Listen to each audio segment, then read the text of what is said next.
Nation now में शुरू करेंगे बड़े ब्रेकिंग के साथ। चंदा कोचर मामले में बड़ी खबर आ रही है। एफआईआर में खुलासा हुआ है कि आईसीआईसीआई बैंक द्वारा वीडियोकॉन को दिया गया लोन क्रेडिट पॉलिसी का उल्लंघन करके दिया गया था। इतना ही नहीं, बैंक के वरिष्ठ अधिकारियों द्वारा उसे मंजूरी भी दे दी गई थी। इस वाकये ने बैंकिंग सेक्टर से जुड़े दो बड़े नाम केवी कामत और होमी खुसरो खान को सवालों के घेरे में खड़ा कर दिया है। मंदार, इसी पर अवनी हमारे साथ जुड़ रही है और जानकारी लेकर। अवनी, बहुत बड़े बड़े नाम अब एक के बाद एक यहाँ सामने आ रहे हैं। सबसे पहले तो चंदा कोचर आईसीआईसीआई की पूर्व सीईओ और एमडी का नाम आया था और अब केवी कामत और होमी खुसरो खान को भी यहाँ उनका भी नाम सामने आ रहा है।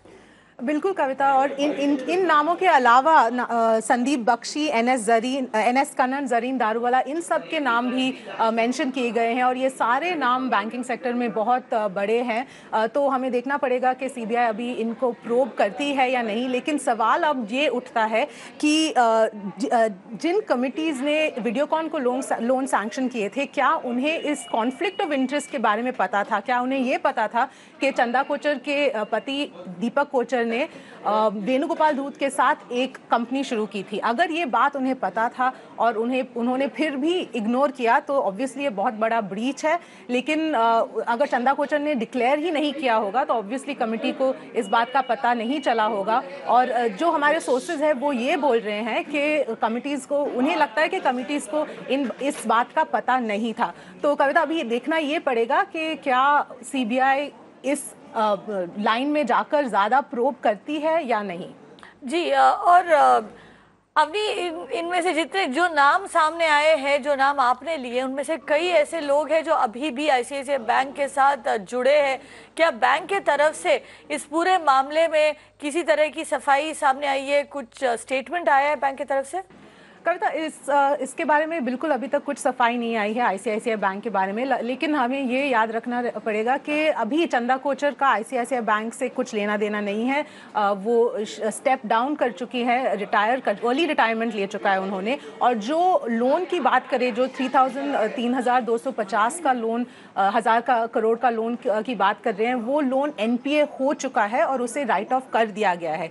तो जो बैंक पे असर है इस पूरे मामले में, इस वक्त तो बिल्कुल कुछ असर नहीं पड़ेगा। एक्सेप्ट जो सेंटिमेंट की बात करें तो आज हमने आईसीआईसीआई बैंक का स्टॉक थोड़ा नीचे जाते हुए देखा, लेकिन उसके अलावा ज़्यादा कुछ बैंक के ऊपर ज़्यादा फर्क नहीं पड़ेगा। जी, अवनी बने रहिए हमारे साथ। आपको बता दें कि सीबीआई ने आईसीआईसीआई बैंक की पूर्व सीईओ चंदा कोचर पर Videocon new power quid pro को मामले में केस दर्ज किया। अब चंदा कोचर के पति दीपक कोचर और वीडियोकॉन के प्रमुख वेणुगोपाल धूत के खिलाफ भी धारा 120 बी और 420 के तहत एफआईआर दर्ज की गई है।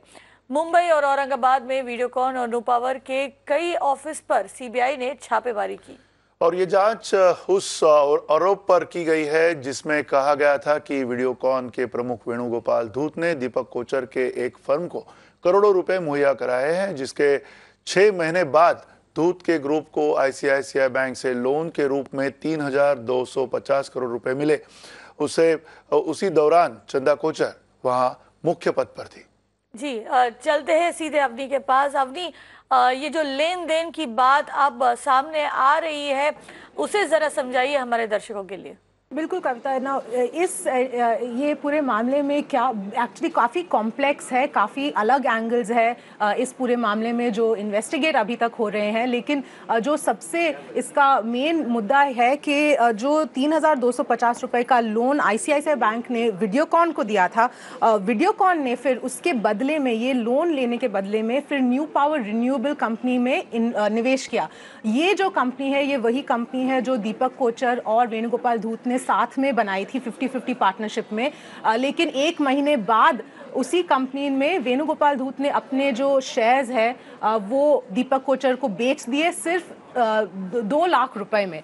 तो अभी उसके बाद ये पूरा लोन्स का लेन देन मामला शुरू हुआ था और इसे क्विड प्रो को कहा जा रहा है कि दीपक कोचर को निवेश मिला वीडियोकॉन ग्रुप से और उसके बदले में आईसीआईसीआई बैंक ने वीडियोकॉन ग्रुप को लोन दिया और इस पूरे बात चंदा कोचर को मालूम था। कविता? जी अवनी, बहुत बहुत शुक्रिया सारी जानकारी के लिए। यहाँ पर अवनी हमें पूरा जो चंदा कोचर मामला है जिसमें सीबीआई ने आज चंदा कोचर के खिलाफ एफआईआर दर्ज किया है, उनके पति दीपक कोचर और वीडियोकॉन के प्रमुख वेणुगोपाल धूत को भी इस एफआईआर में इनका भी नाम शामिल है। इसी पर अवनी हमें पूरी जानकारी दे रही थी। और रुक करते हैं अगली खबर पर, जहां इलेक्ट्रॉनिक वोटिंग मशीन यानी ईवीएम की हैकिंग विवाद पर भारत के मुख्य चुनाव आयुक्त सुनील अरोड़ा ने प्रतिक्रिया दी है। सुनील अरोड़ा ने कहा कि भारत में फिर से बैलेट पेपर से चुनाव नहीं होगा। मुख्य चुनाव आयुक्त ने यह भी कहा कि ईवीएम पूरी तरह से सुरक्षित है, इसे बेहद सुरक्षित परिस्थितियों में बनाया जाता है और इसे हैक करना आसान नहीं। The results have been completely different at different times. You're all very learned people. My simple question is that if the result is X, EVM is right. If the result turns out to be Y, the EVM is faulted. Why have we kind of made a machine, and that too manufactured under highly secure conditions by the two PSUs who are doing lot of work for the। वक्त है एक छोटे से break का, लेकिन बने रहिए हमारे साथ, लेकर आएंगे कुछ खास आपके लिए इस ब्रेक के बाद।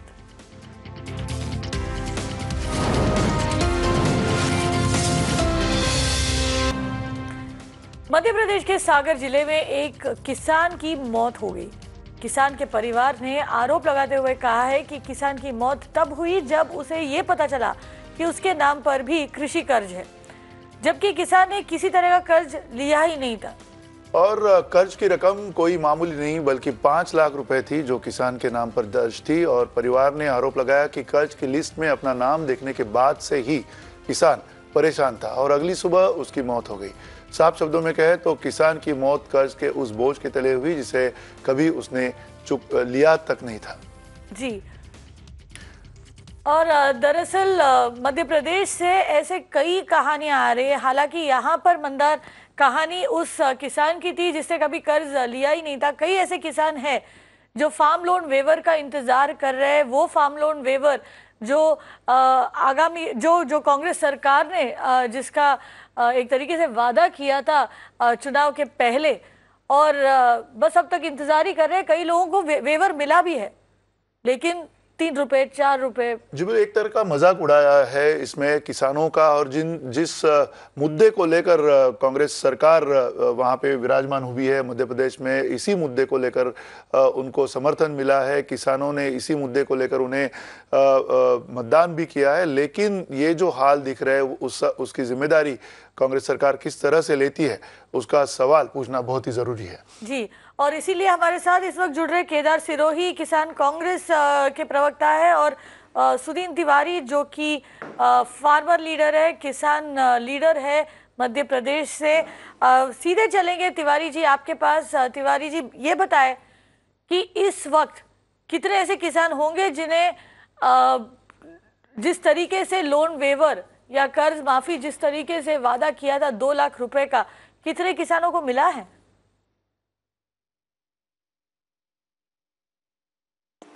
देखिए, अभी किसानों के सामने बड़ी स्थिति कोई स्पष्ट नहीं है कि उनको मिलेगा या नहीं मिलेगा, क्योंकि एक तो एक फॉर्म फिलिंग सिस्टम उनका जो है कि pink, green and white colour के फॉर्म भरवाए जा रहे हैं।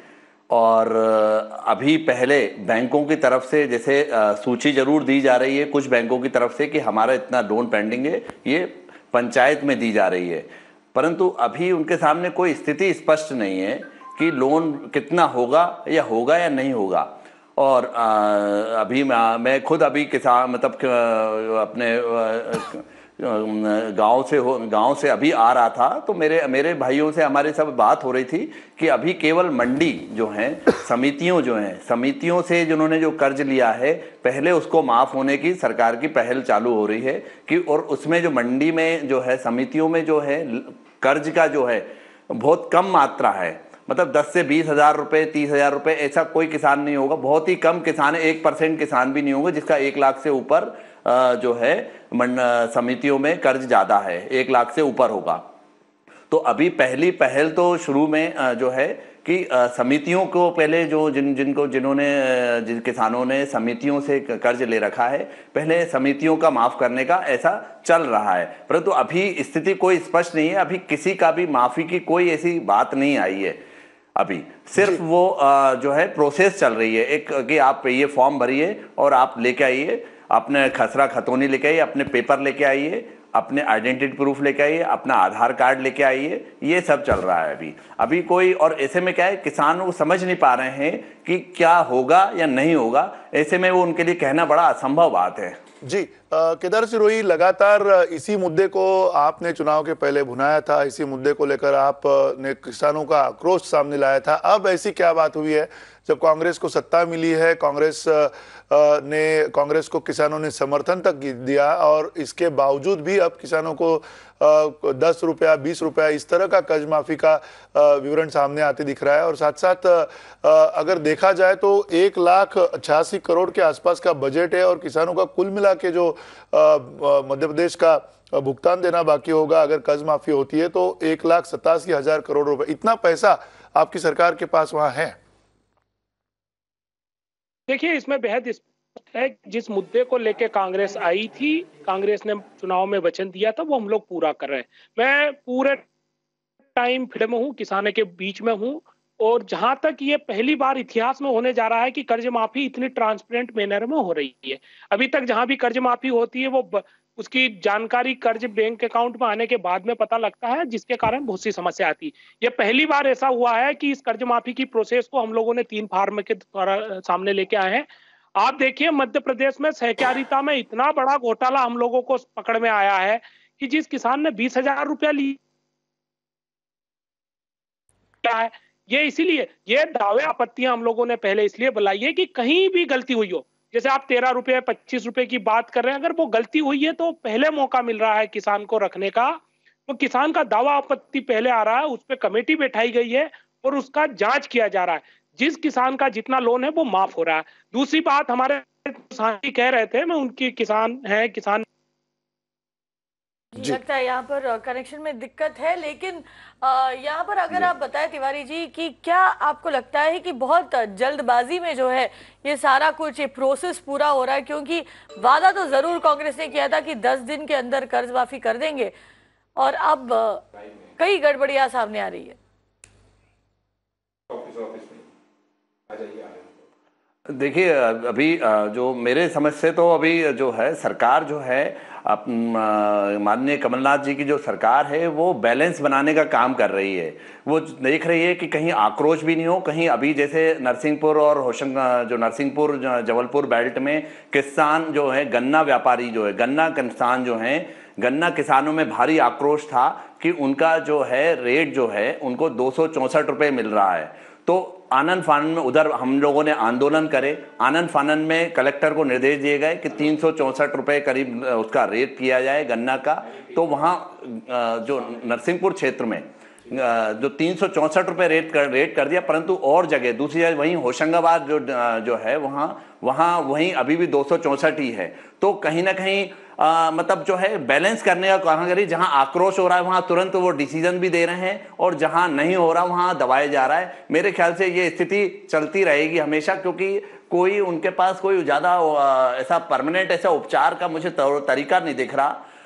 और जहां तक लोन वेवर का सवाल है, लोन वेवर में भी वो सामंजस्य बनाने की कोशिश कर रहे हैं कि कैसे न कैसे थोड़ा बहुत लोन वेवर भी हो जाए और किसान जो है, किसान समाज को ये भी मैसेज भी जाए कि हमने जो है लोन वेव की भी आए हैं। परंतु पूरी तरह से ये अपने कमिटमेंट में मुझे नहीं लगता कि ये शायद फुलफिल कर पाएंगे। जी तिवारी जी, जो सबसे अहम सवाल है इसमें कि जो योजना बनती है, अगर लोन वेवर दिया जाता है तो किसी तरह की एक योजना बनती है, प्रशासन एक काम में लग जाता है, आंकड़े सामने आते हैं और उसके बाद जो अकाउंट्स होते हैं किसानों के, उन अकाउंट्स तक ये पैसा पहुंचाया जाता है सरकार की तरफ से। क्या आपके पास ये आंकड़ा है फिलहाल मध्य प्रदेश सरकार ने शायद दिया हो कि कितने रुपए अब तक किसानों तक पहुंचे हैं? जी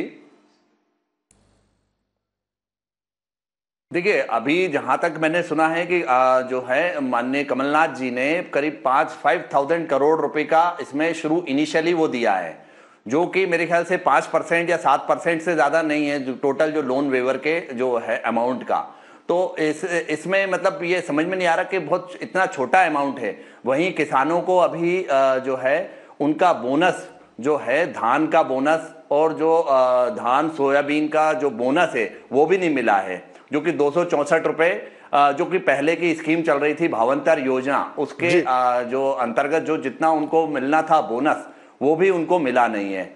तो मतलब ये अभी समझ में नहीं आ रहा है कि बड़ी स्थिति बड़ी अस्पष्ट है कि क्या करा जाए।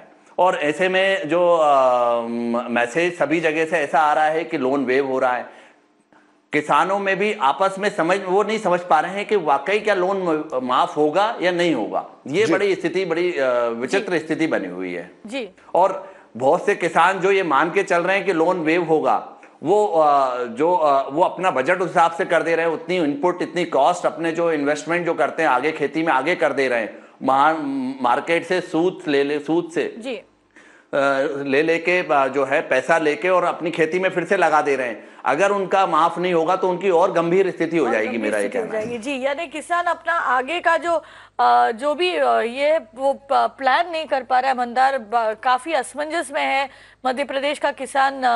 तिवारी जी, सिरोही जी, बहुत बहुत शुक्रिया। अंत में हम यही कहना चाहेंगे कि ऐसा लग रहा है कि मध्य प्रदेश में चुनावी गर्मा गर्मी में जो है यहाँ वादा किया गया था और अब कांग्रेस सरकार उसे जल्दबाजी में एक तरीके से एग्जीक्यूट करने की कोशिश में है, लेकिन उसका शायद सही तरीके से एग्जीक्यूशन नहीं हो पा रहा है। जी बिल्कुल, और लगातार कांग्रेस ने जो वादे किए हैं वो वादे ना टूटे, इसके लिए उन्हें कोशिश भी करनी होगी, क्योंकि किसानों के मुद्दे को लेकर ही कांग्रेस आगे बढ़ी है मध्य प्रदेश में। और लगातार इस मुद्दे को लेकर किसान भी काफ़ी आशा कर रहे हैं कि जल्द से जल्द उनकी समस्या को सुलझाया जाए, निजात दिलाई जाए। लेकिन अब जो दिख रहा है मध्य प्रदेश में वो कुछ अच्छी बात नहीं दिख रही है। जी, और इस पर हम नजर बनाए रखेंगे, लेकिन फिलहाल नेशन नाउ में इतना ही। बने रहिए मेरा नाव के साथ, और खबरों को लेकर हाजिर होंगे।